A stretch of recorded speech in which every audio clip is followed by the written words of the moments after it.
Hello বন্ধুরা, good morning. কেমন আছো তোমরা? আশা করি সবাই খুব ভালো আছো, আর আমরাও বেশ ভালো আছি। আমি আলপনা, আমার নতুন আরও একটি ব্লগে তোমাদের সবাইকে স্বাগত জানাই। আজকে বুধবার আর এখন সময় সকাল 8টা। তো বুধবারের ভিডিওটা এডিট করার কারণে তোমাদেরকে বৃহস্পতিবার আপলোড দিতে পারিনি। তো বৃহস্পতিবার কোনো ভিডিওই আপলোড দিইনি। আবারও বৃহস্পতিবার যে ভিডিও করেছিলাম সেটা তোমাদের শুক্রবার কিন্তু আপলোড দিয়েছিলাম। তাই এই বুধবারের ভিডিওটা শনিবার তোমাদেরকে আপলোড দিচ্ছি। তো যাই হোক, খুবই ছোট্ট একটা ভিডিও, আর এই যে বুধবার সকাল 8টা থেকে আজকের ভিডিও শুরু করছি। পুরো ভিডিও জুড়ে থাকার অনুরোধ রইল। আশা করছি আজকের ভিডিও তোমাদের একটু হলেও ভালো লাগবে। প্রতিদিন সকালে যে কাজকর্ম থাকে সেগুলো তো কমপ্লিট হয়ে গেছে, স্নান পুজো সব কিছু হয়ে গেছে। আর এখন এই যে গরম গরম চা করে নিলাম, কয়েকটা পাউরুটি সেঁকে নিলাম। তো মেয়ের বায়না দুধ চা খাবে, সেই জন্য চায়ের মধ্যে সামান্য একটু দুধ দিয়ে দিলাম। আর তারপর চা খাওয়ার পরে মেয়েকে সামান্য একটু পরিয়ে নিলাম আর চলে আসলাম রান্না করতে। আজ তোমাদের দাদাভাই বাড়িতে খাবে না, তো মা মেয়ে খাবো, শুধুমাত্র ডিমের ঝোল ভাত রান্না করবো। আর মেয়ে স্কুলে যাবে, সেই জন্যই একেবারেই সকালে রান্না করে নিচ্ছি। কারণ ওই একটুখানি চালের রান্না হবে, আবার সেই জন্য দুপুরে করবো, আবার মেয়েকে প্রেসার কুকারে করে দেবো, তাই ভাবলাম একেবারেই করে নিই। তো ছোটো হাঁড়িতে ভাত বসিয়েছি, আর এদিকে ডিমটাও সেদ্ধ হয়ে গেছে। আলুটা ভেজে নিলাম, আর আলুটা কিন্তু আমি সেদ্ধ করে নিয়ে এমনিই ভেজে নিয়েছি। চন্দ্রমুখী আলু তো, সেদ্ধ হতে কোনো সমস্যা হবে না। আর এই যে ডিমটাকেও লবণ আর হলুদ মাখিয়ে রেখেছিলাম, এখন হালকা করে একটু ভেজে নিচ্ছি। এই ভিডিওটা যে বুধবারের, সেটা কিন্তু আমি চাইলেই তোমাদেরকে বলতে নাও পারতাম। আর এটা যথারীতি আমি শুক্রবারের ভিডিও বলে শনিবার অবশ্যই বলে, মানে শুক্রবার বলেই শনিবারের দিয়ে দিতে পারতাম, কিন্তু সেটা আমি করলাম না। কারণ তোমাদেরকে আমি আমার পরিবার, আমার বন্ধু, দিদি, বোন এইসব ভেবে রেখেছি। কারণ পরিবারের মানুষদের সঙ্গে না মিথ্যে দিয়ে কোনো সম্পর্ক হয় না। তাই মিথ্যে বলে কোনো সম্পর্ক হয়তো ক্ষণিকের জন্য হয়, কিন্তু সেই সম্পর্ক স্থায়ী হয় না। আর আমি চাই না তোমাদের সঙ্গে সেই ক্ষণিকের সম্পর্ক তৈরি করতে। আমি চাই আমার পরিবারের বন্ধুদের সঙ্গে সারা জীবন আমি যতদিন পারবো তোমাদের সঙ্গে এই ভিডিও শেয়ার করতে, ততদিন যেন তোমাদের সঙ্গে আমার বন্ধুত্ব অটুট থাকে। তো দেখো, রান্না কমপ্লিট হয়ে গেছে। ওদিকে মেয়েকে খাইয়ে দেয়, স্কুলে পাঠিয়েও দিয়েছি। আর আজকে মেয়ের জন্য টিফিনে হচ্ছে সুজি বানিয়ে দিয়েছি। তো তোমাদের দাদাভাই ওকে দিয়ে, মানে ক্যাটারিং রয়েছে তো, বাড়ির থেকে খুব বেশি দূরে নয়, কাছেই, তা ওকে পৌঁছে দিয়ে আবারও চলে গেছে।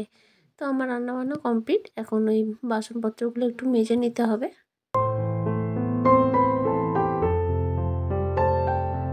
আর এই যে এখানটা ভাত টাত বাড়া হয়েছিল, তো শকুর রয়েছে, সেই জন্যই ভালো করে পরিষ্কার করে নাতা দিয়ে নিচ্ছি। আর গ্যাসটা তো আগেই মুছে নিয়েছি।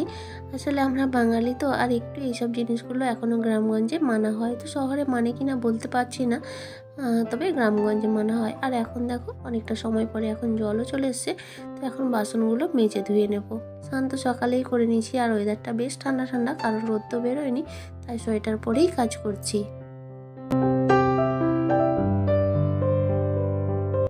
আমার আজকের ভিডিওটা তোমাদের কেমন লাগলো অবশ্যই কমেন্ট করে জানিও। আর যদি কোথাও একটু ভালো লেগে থাকে তো প্লিজ একটা লাইক করে দিও।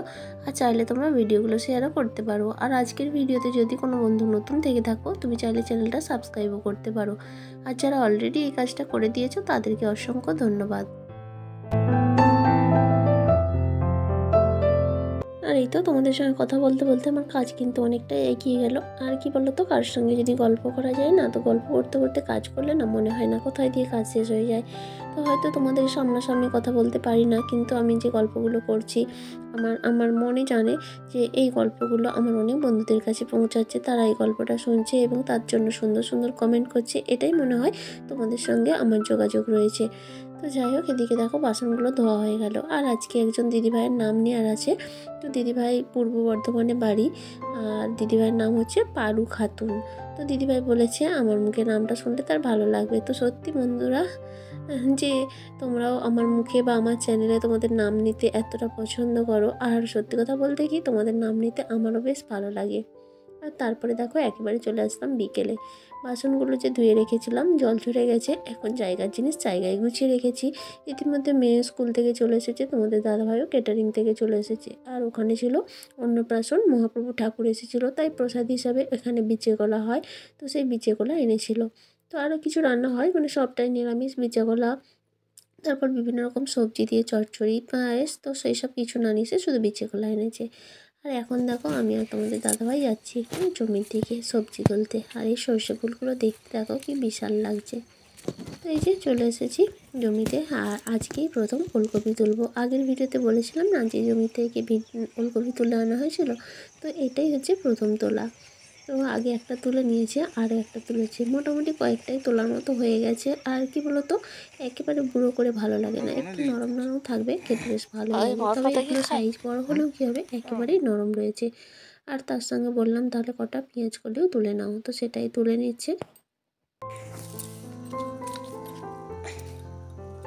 এগুলো নরম একবার এখনো।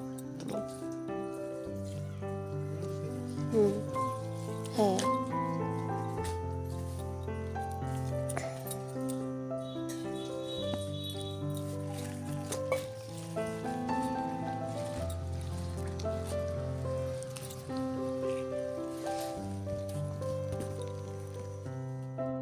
আর এদিকে দেখো আমার মেয়ে আজকে জেদ ধরেছে সন্ধ্যে দেবে, তো স্কুল থেকে এসে ড্রেস চেঞ্জ করেনি, আজকে স্কুল ড্রেস পরে যায়নি, নর্মাল ড্রেস পরে গিয়েছিলো, তো খেলাধুলা করছিল, তাই এসে সমস্ত ড্রেস চেঞ্জ করেছে, হাত পা ভালো করে ধুয়ে অন্য ড্রেস পরেছে, বললো সন্ধ্যে দেবো, তাই দিয়ে দাও। তো এখনও কিন্তু সন্ধ্যে হয়নি, তো বাচ্চা মানুষ চাইছে তাই দিয়ে দিতে বললাম। আসলে আমি এইসব জিনিসগুলোই বাধা দিই না, আমি চাই ও একটু একটু করে সমস্ত কিছু শিখুক, পড়াশোনার সঙ্গে সঙ্গে বাকি সব কিছু শিখে রাখা দরকার, কারণ কখন কোন পরিস্থিতি আসে, তো তখন যেন আমি চাই আমার মেয়ে কারোর ওপর ডিপেন্ডেন্ট না হয়, মানে নিজে যেন করে খেতে পারে, এটা যেন কোনো অসুবিধা না হয়। তাহলে বন্ধুরা আজকের মতো টাটা, আবারও দেখা হবে।